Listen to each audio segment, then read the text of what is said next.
You've probably seen pages like this online, right? The ones that promise to completely change your life. Well, we're about to dive deep into one of them. Get this, we're not actually reviewing the product here. Nope. Instead, we're going to deconstruct the incredible sales pitch for something called the PE Bible. We're going to see exactly how it works its magic on people. So let's just start with the main question. How in the world does a web page promise to completely change a man's life in just 60 days? I mean, come on, 60 days. That's a huge claim. That's the puzzle we're going to solve today, piece by piece. We're going to take apart their whole sales strategy. And it all kicks off with this. Wow. I am going to teach you the most effective ways to increase the size of your penis by 2 to 4 inches in length. See what they did there?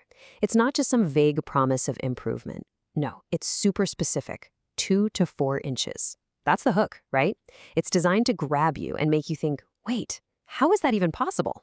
So let's see how they take that little spark of curiosity and try to turn it into a full-blown sale. All right, first things first, they're not just selling a method, they're selling a dream. This is so much bigger than just a physical change. The sales page is brilliant at this. It connects that one specific thing to a whole universe of things that guys want. Okay, check out this list. It starts with huge growth. That's the obvious one. But then look how it pivots. A better sex life, more confidence, more women. It's tapping into the real stuff that drives people. You're not just buying a guide. You're buying the promise of becoming a superstar lover, a love machine. This is all about targeting some of our deepest, most powerful insecurities. Okay, so you've got this incredible dream dangling in front of you. But how do you make it feel real, achievable? Well, you need a guide you can trust. And that's where the author of this John Collins guy comes in. And here's the clever part. They don't frame him as some slick salesman. Oh no, he's the hero of the story, someone who's already been where you are. And boom, right there, that's the key line. I was sick of being had. In that one sentence, John Collins isn't a salesman anymore. He's your buddy. He's one of us. He gets it. He's felt the frustration. He's been ripped off by scams, just like you. And that instantly builds this bridge of trust. It's incredibly effective. And what you're looking at here is the classic hero's journey, laid out perfectly. It's a tale as old as time, really. He starts out frustrated, just like the reader, wasting money on junk. Then he has his big aha moment. He decides to figure it out himself. And guess what? He succeeds. And now his grand mission is to come back and share the secret with over 15,000 other guys. This isn't just a sales pitch anymore. It's an inspiring story. And that is so, so powerful. Okay, but a good story only gets you so far, right? To really convince someone, your method has to sound, well, plausible. It has to sound like it could actually work. So this is where the sales page makes a clever pivot. It switches from storytelling to what feels like a mini science lesson to sprinkle in a layer of credibility. And here we go, corpora cavernosa. Ooh, fancy word. By just dropping in a technical term like that, the author instantly sounds like they know what they're talking about. It's a simple trick, but man, is it effective. Suddenly, this isn't some dude's personal story anymore. It's a science-based solution. It makes that wild promise from the beginning feel a little less wild and a little more like a scientific fact. And then they take all this science and boil it down to a super simple 2-step plan. Step 1, restart puberty. I mean, wow, just think about that phrase for a second. It's so powerful. And step 2, accelerate growth. It takes these really complex biological ideas and makes them sound easy, doable, and honestly, kind of magical. Now, to make their solutions seem like the only solution, they have to create an enemy. And the enemy here is exercises alone. Look at this. They're not just saying other methods don't work. They're saying they're a lie that does more damage than good. It's a classic us versus them strategy. It paints their system as the only thing that's safe, the only thing that works. It completely wipes out the competition in your mind. All right, let's recap. We've got the big dream, we've got the relatable hero, and we've got a method that sounds like it could actually work. So what's next? Well, now it's time to close the deal. Let's dig into the specific psychological triggers they use to push someone from interested to I'm buying this right now. Okay, first up is a big one, social proof. You know that feeling, right? When you see a long line for a restaurant and think, hey, that place must be good. That's social proof.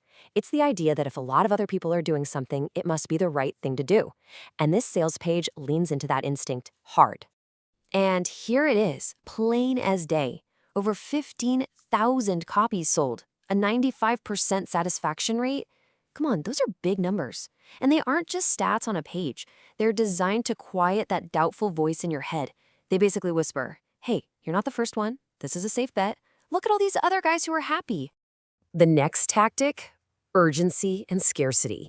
Look, the whole point of this is to stop you from closing the tab and thinking about it. Marketers know that if you wait, you'll probably never come back. So they have to create a reason for you to buy it right now. And boy, do they lay it on thick. The price is only good until midnight. The free bonuses are for the next, oh look, the number's crossed out. 34 customers. The price won't stay this low for long. Every single one of these is designed to trigger that fear of missing out, that FOMO, and get you to click the buy button before you have a chance to second guess it. So what's the last barrier? It's always the same one, risk. You're thinking, okay, but what if I spend my money and this thing is just garbage? This is where the final tool in the persuasion toolkit comes in, and it's designed to completely obliterate that fear. It's called risk reversal. And here it is, the knockout punch. I guarantee this system works or you get your money back. An ironclad, 60-day, no questions asked, 100% refund. Just like that, all the risk is gone. It's not on you anymore, it's on them. The decision becomes a total no-brainer. I mean, what's the worst that can happen? You get your money back. And the best that can happen, well, you get everything they promised. All right, the home stretch. Let's look at the grand finale, the offer itself. We're going to see how they structure the price to make it feel like the deal of a lifetime, and, more importantly, where they hide the catch. This right here is a classic technique called value stocking. See, they're not just selling you one ebook for $47. No. They're selling you a whole package that they claim is worth over $150. By showing you that big number first, the smaller $47 price tag suddenly looks like an absolute steal. It's a psychological trick that makes it feel less like a purchase and more like a smart investment. And of course, we can't forget the number that got us here in the first place. 2 to 4 inches. That's the foundation this whole thing is built on. Every single story, every tactic, every promise, it all comes back to this one incredibly powerful claim. But then, usually tucked away where you're not supposed to look, you find this, the fine print. And it says, these results cannot be guaranteed. Wait, what? Suddenly, that rock-solid promise of 2 to 4 inches just isn't so solid anymore. In one tiny little sentence, the whole house of cards kind of, well, comes tumbling down. So, that brings us to the big, final question. What is actually being sold here? I mean, when you strip away all the clever marketing, the hero story, the fake science, and that sneaky disclaimer, what are people really paying for? Are they buying a guaranteed result? Or are they just buying hope? And you know, that's really the key takeaway from all of this. This entire sales page is a masterclass in persuasion. It's a powerful reminder that a really good story, a really compelling promise, that can often be way more persuasive than a proven fact. So the next time you land on a page and see an offer that seems almost too good to be true, just take a second and ask yourself, am I about to buy a product, or am I just buying a dream?